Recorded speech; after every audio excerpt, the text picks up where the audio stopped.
ఈ పేరేంటి? ఏం పేరు పెట్టారండి? పాపాత్మ. మనుషులే పాపులు కదా, ఏ జోలికి పేర్లు పెడతాకి ముందే ఉంటారు కాబట్టి ఏకంగా ఆమె పేరు మరియా. మరి అంటే యేసుప్రభు తల్లి మరియ కాదు, ఇంకొక మరియా. ఆమె ఏం చేసింది? ఇక నా పాపానికి ఈ రోజుతో స్వస్తి చెప్పాలి. యేసు ప్రభు అందుబాటులోకి వచ్చేసాడు, పాపులను క్షమించే రక్షకుడు నాకు దగ్గరికి సమీపంలో వచ్చాడు, ఇది నేను దాటిపోనీయకూడదు, ఇంకా ఈ సమయంలో నా పాపం కడుక్కునే అవకాశం నాకు కలిగింది, ఇంకా నా పాపాన్ని నేను విడిచిపెట్టాలనుకుంటున్నాను, నేను పవిత్రంగా బతకాలనుకుంటున్నాను, నా తండ్రిని సాక్షాత్తు చూసే అవకాశం నాకు కలిగిందని అనుకుని ఏం చేసిందంట? అత్తరు తీసుకొచ్చి ఆయన వెనక తట్టు నుంచి ముందుకు రావడానికి ధైర్యం చాలక ఆ వెనక తట్టు నుంచి ఆయన తల మీద పూసి ముందుకు వచ్చి ఆయన కాళ్ళు పట్టుకుని కూర్చునుంటే ఆ కన్నీళ్లతో కారుస్తూ కాళ్ళు తుడుస్తూ ఉన్నాడు. దేవుడి స్తోత్రంగా గొప్ప ఆరాధన చేసేసింది ఆమె.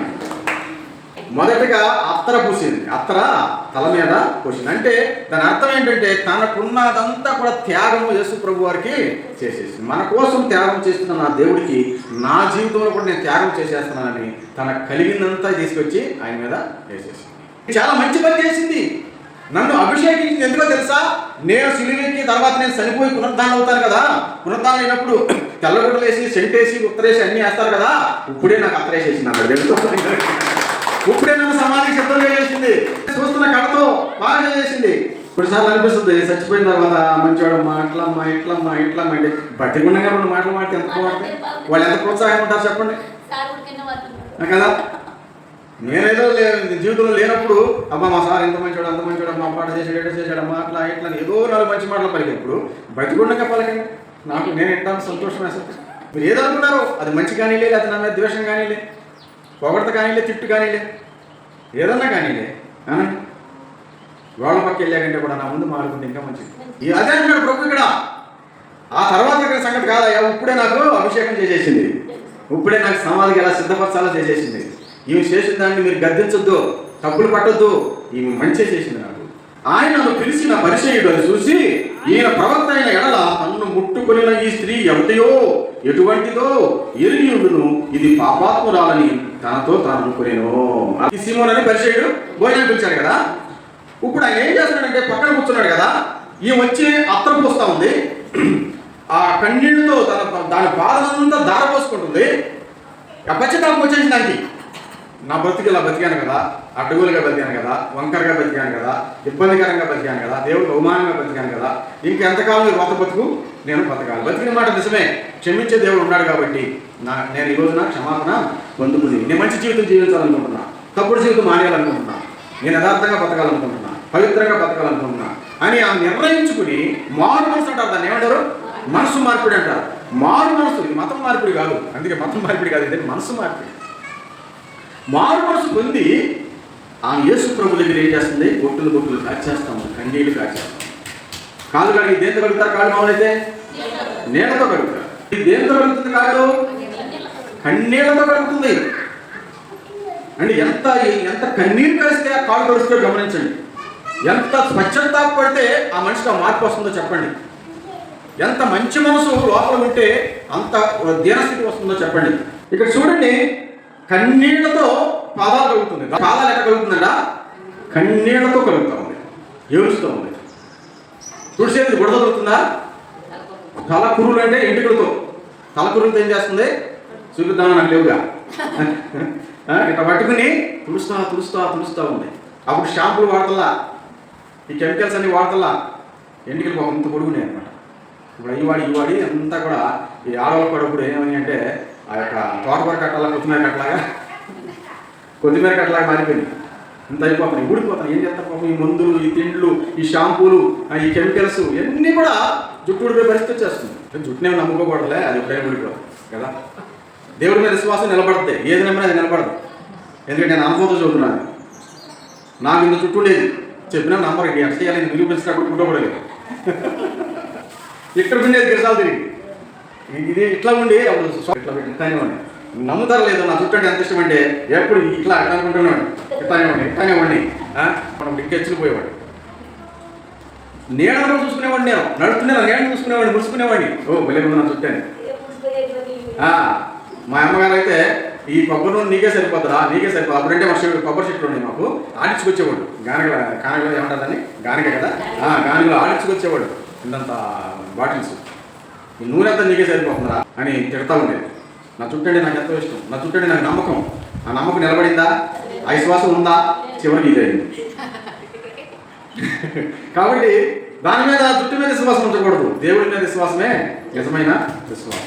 ఇవి అప్పుడు స్త్రీలకి కురులు చాలా బాగుండే అన్నమాట. కాబట్టి అప్పుడు ఏం చేస్తుందంటే ఆ కురులతో ప్రభు పాదాలు తుడుస్తూ ఉన్నాయి. దాని అర్థం ఏంటంటే, నేను లోపల పాతుకుపోయి ఉన్న నా పాపాలను నా కన్నీటి ద్వారా బయటికే ఇచ్చిపెట్టేస్తున్నా, కడిగేసుకుంటున్నా. ఇదిగో ఈ కురులతో ఎందుకు తుడుస్తున్నానంటే, ఈ ఎంటికలు చూపించే నేను అనేకుల్ని పాపంలోకి దింపేశాను, ఈ అందాలు చూపించి అనేకుల్ని మోసం చేశాను. ఈ కురులతోనే నేను అనేకులు చెడ్డ ప్రేరేపణకి గురి చేశాను. ప్రభువా, ఈరోజు నీ దగ్గర నేను కడుక్కుని నీ పవిత్ర పాదాలు నా కురులు తాకితే నా జీవితం మారిపోద్ది ప్రభువా అని ఆ యొక్క కురులతోనట ఆ పాదాలు తుడిచిందంట. దేవుడి స్తోత్రం. ఆయనను పిలిచిన పరిసయ్యుడు చూసి, ఈయన ప్రవక్త అయిన తనను ముట్టుకున్న ఈ స్త్రీ ఎవరిదో ఎటువంటిదో ఎరిగి ఉండును, ఇది పాపాత్మురాలు అని తనలో తను అనుకున్నాడు. ఇప్పుడు యేసుప్రభు ఎందుకంటే అన్నీ ఆమె అభిషేకం చేసింది, కన్నీళ్లు కార్చింది, కురులతో తుడుస్తుంది. ఇవన్నీ ఆ ఇంటికల్లా అతను వేరే ఇంట్లో ఉన్నాడు కదా భోజనానికి, ఆయన చూస్తూ ఇలా అనుకుంటూ ఉన్నాడు. ఆయన ముట్టుకున్న స్త్రీ అలాంటిదో ఈయన తెలియదా, ఈయన దేవుడు అయిన లోపల అనుకున్నాడు మనసులో.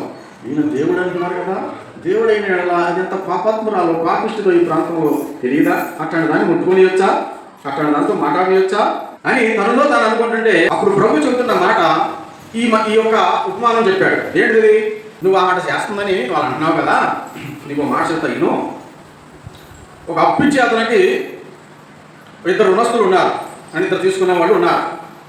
ఒకడు 500 దేనారములు, అంటే మన మాటల్లో చెప్పుకుందాం 500 రూపాయలు అనుకోండి, పని 500 రూపాయలు తీసుకున్నారు.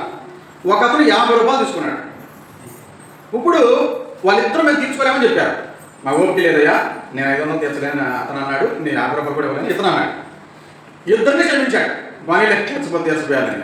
ఇప్పుడు ఎవరిని ఎక్కువ ప్రేమించాడు అని ప్రశ్న వేశాడు. అయితే ప్రభు చెబుతున్న మాట ఏంటంటే, 50 రూపాయలు తక్కువ, 500 తక్కువ? 500 ఎక్కువ కదా.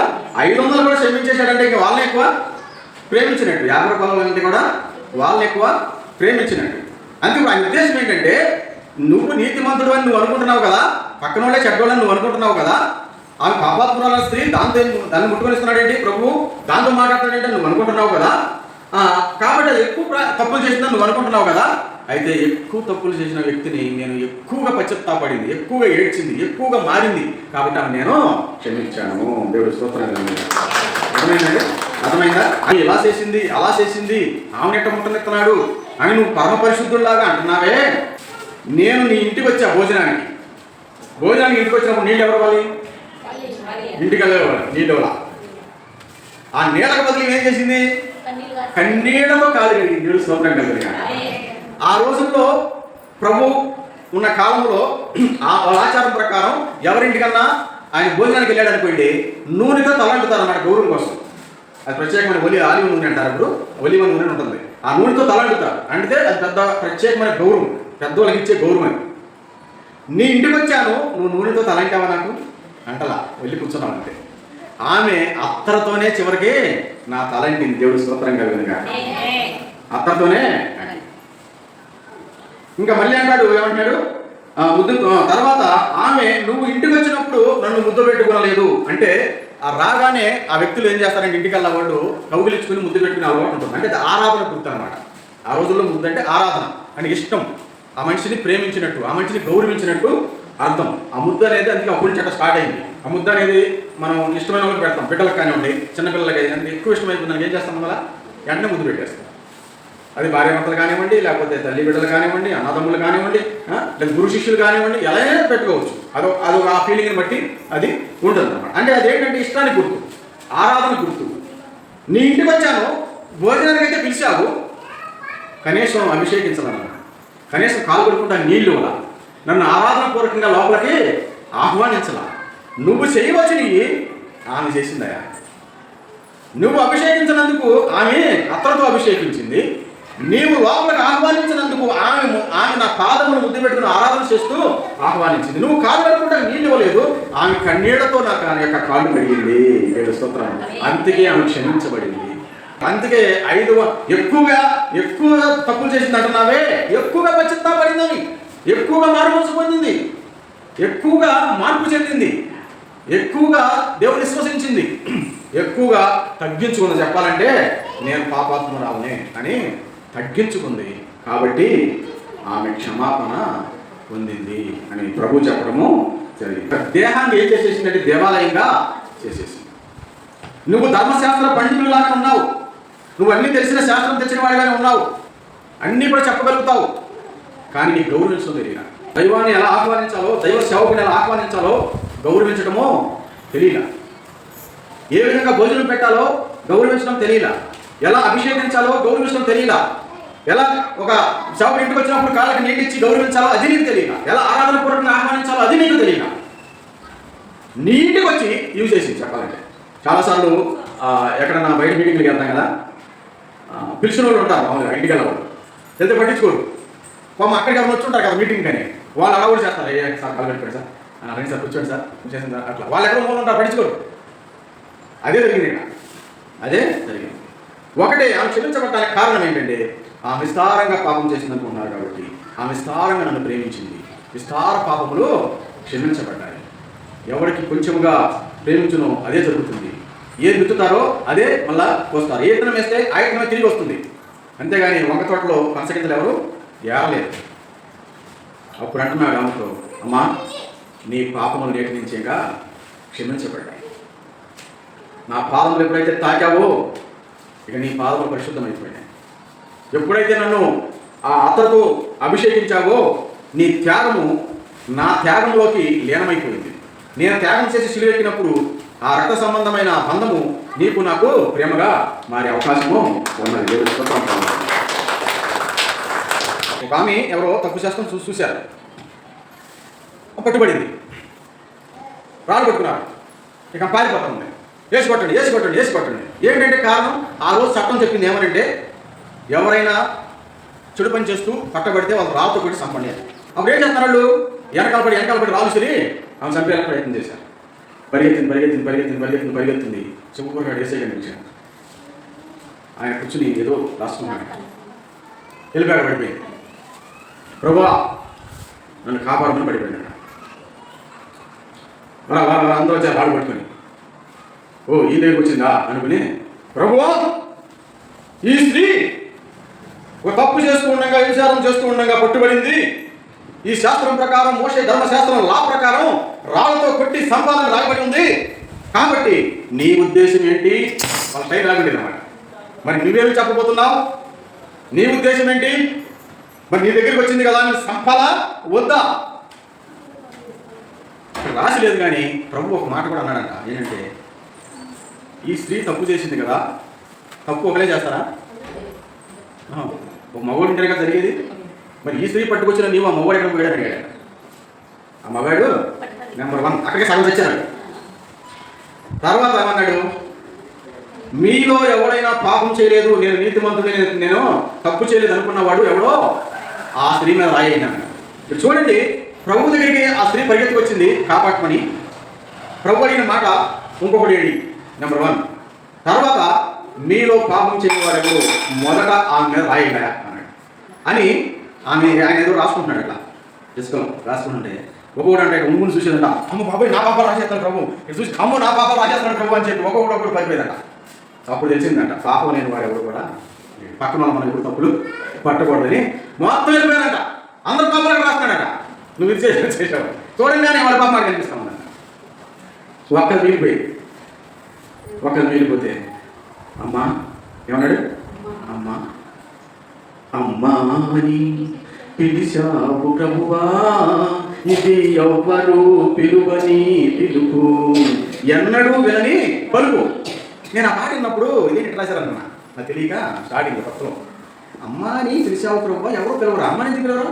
మన బిడ్డలు పిలుస్తారు కదా అమ్మ అని. ఎప్పుడు ఏమైనా పలుకు, ఎప్పుడు ఏమైనా పిలుపు అని అన్నారంటే ఇదేం పాటబ్బా అనుకున్న స్టార్టింగ్లో నాకు వాక్యం తెలియనప్పుడు. తర్వాత తెలిసింది ఓహో ఈ అమ్మను ఉద్దేశించి రాసిన పాట. ఎందుకంటే ఆమెని పాపాత్మురాలు తప్ప ఆమె అమ్మ అన్నవాళ్ళు ఎవరు లేరు కదా.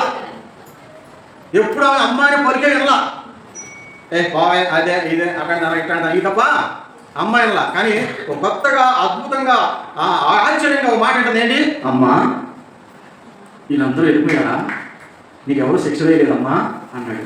లేదు ప్రభువా అన్నాడు. నేను కూడా శిక్ష వేయనమ్మా నీకు, నేను కూడా శిక్ష వేయనమ్మా నీకు. అయితే ఒకటి చెయ్యి, ఈ రోజు నుంచి నువ్వు జీవితాన్ని మార్చుకుని ఒక కొత్త జీవితాన్ని జీవించు, ఒక అద్భుతమైన జీవితం జీవించు. ఇదిగో నా వెళ్తూ నీకు ఇస్తున్నా, నీ చీకట పోయింది. ఇంకా ఒక స్పెషల్ బతుకు, ఒక అద్భుతమైన బతుకు, ఆశ్చర్యమైన బతుకు, నన్ను కనపరిచే బతుకు. ఇప్పుడు వరకు నీ జీవితం కోసం 10 మంది సంతోషపడటం కోసం తప్పు చేశావు. ఇప్పుడు నా కోసం బతుకు, నా సేవ కోసం బతుకు, నా మాటల కోసం బతుకు, నా కోసం అనేక రక్షణ కోసం బతుకు. దేవుడి స్తోత్రం కలుగును గాక. అందుకే ఆమె జీవితము మారిపోయింది. ఇట్లా ఎంతోమందిని బాగు చేశాడు. అందుకనేమో ప్రభు అంటే ఒక వ్యభిచారులైన వెంటనే మార్పు చెందుతారు కానీ వేషధారులు మారని, ఇక్కడ మాటలు అక్కడ మాటలు ఇక్కడ మాయ చేస్తామని అబద్ధాలు ఆడేవాళ్ళని అన్నాడు. ఒక వ్యభిచారులని నేను క్షమిస్తా కానీ వేషధారిని నేను క్షమిస్తున్నాను. ఎందుకంటే అలా చెడు పని చేసేవాళ్ళు కొంతమంది పట్టుపుడికి చేసేవాళ్ళు ఉన్నారు, కొంతమంది పరిస్థితులు బాగా చేసేవాళ్ళు ఉన్నారు. కానీ దాన్ని క్షమించి నేను మార్చగలుగుతాను. కానీ ఈ వేషం వేస్తాను చూడండి, ఎక్కడ వేసే వేషం అక్కడ వాళ్ళు అసలు క్షమించండి నేను అన్నాడు. మగ్ధలైన మరియా అని ఒక ఆమె ఉంది, ఆమె ఇదే పరిస్థితి. అయితే ఈ పాప సంబంధమైన బతుకు బతకడం వల్ల 7 దెయ్యాలు పట్టినాయి అంట. 7 దెయ్యాలు పట్టినాడు, ఉదయం కూడా కాదు. నా బతుకు మార్చుకుంటాను ప్రభు అని ఆ మారు మనసు ఎప్పుడైతే పొందిందో, 7 దెయ్యాలు ఎప్పుడైతే వెళ్ళిపోయినాయో ఆమె దేవుడి దగ్గర నిలిచిపోయింది. మళ్ళీ తప్పు చేయలేదు, దేవుడి కోసం బతికింది. చివరికి ఆ మగ్ధలైన మరి ఎవరో తెలుసా, ఆయన పునరుద్ధారణగా తిరిగి లేచినప్పుడు తొలిగా సమాజం దగ్గరికి వెళ్ళి ఇదిగో ప్రభు తిరిగి లేచి ఉన్నాడు అని చెప్పింది. ఆ మగ్ధలైన నా ప్రభు కనిపించలేదని ఏడుస్తూ ఉంది. ఎంత ప్రేమ, ఎంత ఆరాటం. ఒకప్పుడు బతుకు వేరంది, ఇప్పుడు బతుకు ఏంటంటే దేవుడి కోసం బతికేది. మార్పు చెందిన ప్రతి ఒక్కరూ కూడా దేవుడి కోసం బతికితే సంఘం ఎట్లా ఉండదండి. మారు మనసు పొందిన ప్రతి ఒక్కరూ కూడా దేవుడి కోసం బతికితే సంఘాలు ఎలా ఉండవు. మేలు పొందిన ప్రతి ఒక్కరూ కూడా నా బాధ్యతగా నేను పొందిన మేలు కోసం నేను ఇలా కృతజ్ఞతగా బతకాలి అని ప్రతి మనిషి అనుకుంటే నా బతుకుని, నా స్థితిని, నా గతిని మార్చిన దేవుడు, నా పాత జీవితాన్ని మార్చిన దేవుడు, నా పరిస్థితులు మార్చిన దేవుడు, నా పరిస్థితుల్లో ఉన్న వారిని ఒక్కరినైనా సరే నేను దేవుడి దగ్గర తీసుకురావాలని ప్రతి మనిషికి ఉంటే మీరు చెప్పండి, నేను దేవుడి మీద ఆధారపడి నిలబడ్డానంటారా లేదా మనుషులు మాట్లాడేదిగానంటారా? కదా విశ్వాసం అంటే అదే నేను ఎందుకు చెబుతున్నానంటే మీరు ధైర్యం చెప్పడానికి చెబుతున్నా కానీ చెడగొట్టాను కాదు. ఆ విశ్వాసాన్ని మీరు పెంచుకోండి, సాధ్యమవుతుంది, ఖచ్చితంగా సాధ్యమవుతుంది. ప్రయత్నం చేయాలి, అంతే ప్రయత్నం చేయండి. మా విశ్వాసం అంటే ఇంకోటి చెప్పనా, మనకి ఒకవేళ ఎవరికైనా బిడ్డలు లేరనుకోండి, సపోజ్ చెబుతున్నాను, పుట్టక ముందే పేరు రాసి పెట్టుకున్నారనుకోండి, అది విశ్వాసం. నేను విశ్వాసం కలిగిన పుట్టక ముందే ఈ పేరు పెట్టాలి నేను రాసి పెట్టుకుంటే అది విశ్వాసం. అంటే పుట్టిన ఉన్నతనాన్ని బట్టి గౌరవం, కానీ పట్టుదల పడితే నడుము కట్టుకుంటే ఆ విశ్వాసాన్ని మీరు చూపితే ఆ విశ్వాసాన్ని మీరు నిలబెట్టుకోండి. ఎందుకు చూడండి, నమ్మకం ఉంచండి. ఖచ్చితంగా మీ జీవితాల్లో జరుగుతుంది, మీ కుటుంబంలో జరుగుతుంది, మీ బిడ్డలో జరుగుతుంది.